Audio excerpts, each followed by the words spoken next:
দেশে বর্তমানে প্রায় ৮৩ লাখ মানুষ মাদকের অপব্যবহারের সঙ্গে জড়িত। এমনই তথ্য দিয়েছে মাদকদ্রব্য নিয়ন্ত্রণ অধিদপ্তর ও বাংলাদেশ মেডিকেল বিশ্ববিদ্যালয়ের যৌথ গবেষণা। অর্থাৎ মোট জনসংখ্যার ৪.৮৮% কোনো না কোনোভাবে মাদকের সঙ্গে জড়িত। উদ্বেগের বিষয় হল মাদকসেবীদের ৮৮.৬% জানিয়েছে দেশে মাদক পাওয়া অত্যন্ত সহজ। অন্যদিকে জাতিসংঘের তথ্য অনুযায়ী মাদকের কারণে বাংলাদেশ থেকে প্রতি বছর পাচার হয়ে যায় প্রায় ৪৮ কোটি ১০ লাখ মার্কিন ডলার, যা বাংলাদেশি মুদ্রায় প্রায় ৫,৯০০ কোটি টাকা। হাজারো অভিযান, কঠোর নজরদারি, সীমান্তে কড়াকড়ি, তারপরও দেশে থামছে না মাদকের বিস্তার। জীবন অবাক না করলে কে করবে? ২৮% মিল্ক ফ্যাটের অবাক করার সাথে ফ্রেশ মিল্ক পাউডার। জীবন অবাক করুক প্রতিদিন। বরং নতুন নতুন সিনথেটিক মাদক ছড়িয়ে পড়ছে শহর থেকে গ্রাম পর্যন্ত। মাদক বিরোধী নানা উদ্যোগের মাঝেও কেন পরিস্থিতির উন্নতি হচ্ছে না? কেন কমানো যাচ্ছে না মাদকের ব্যবহার? মাদকদ্রব্যের অপব্যবহার ও অবৈধ পাচার বিরোধী আন্তর্জাতিক দিবস ২০২৬-এ সেই প্রশ্নই নতুন করে সামনে এসেছে। আইনশৃঙ্খলা বাহিনীর কর্মকর্তারা বলছেন, ২০২৪ সালের রাজনৈতিক পট পরিবর্তনের পর দুর্বল আইনশৃঙ্খলা পরিস্থিতির সুযোগে মাদকের পাচার ও কারবার বেড়েছে। পুরনো সীমান্ত ভিত্তিক চক্রের পাশাপাশি যুক্ত হয়েছে নতুন মুখ। কিন্তু পাচারকারীদের তালিকা দীর্ঘদিন হালনাগাদ না হওয়ায় অনেক চক্র প্রায় বাধাহীনভাবেই সক্রিয় রয়েছে। সবচেয়ে বড় উদ্বেগের জায়গা হলো মাদকের ধরন বদলে যাচ্ছে। গাঁজা, হিরোইন ও ইয়াবার পাশাপাশি এখন দ্রুত ছড়িয়ে পড়ছে ক্রিস্টাল মেথ বা আইস, বিভিন্ন সিনথেটিক মাদক এবং প্রাণঘাতী কোকেন।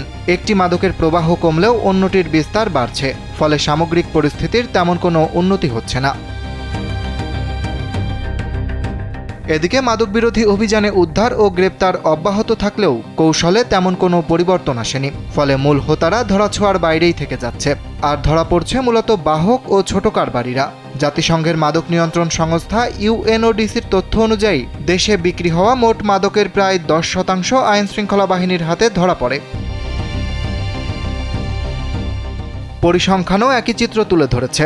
সাম্প্রতিক বছরগুলোতে ইয়াবা উদ্ধারের পরিমাণ কিছুটা কমলেও গাঁজা, হিরোইন, কোকেন ও আইস উদ্ধারের পরিমাণ বেড়েছে উল্লেখযোগ্যভাবে।